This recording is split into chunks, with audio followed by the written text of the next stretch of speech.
In this video, I'm going to show you how you can buy Robux with Cash App. First, what you need to do is open up Roblox, click on the Robux icon, and then select Buy Robux. Now from here, you will choose the amount which you want to purchase. Let's do 500 Robux. As an example, you just want to click on the amount here. Once you select the amount, in order to purchase Robux with Cash App, you will need to have received a Cash App card. So if you don't already have one, you can order a Cash App card and it's gonna qualify as a debit card.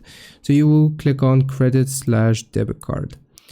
Now from here, it's gonna take you to this page and you will have to provide your Cash App card information. So that's going to be the number, the expiration date, and also the CVC, which is going to be on the back of your card, and also your name here, which is linked to your Cash App account. Afterwards, you will just choose your country or region and click on Pay, and that is how you purchase Robux with Cash App. Hope this helps. Leave a like and subscribe. I'll see you next time.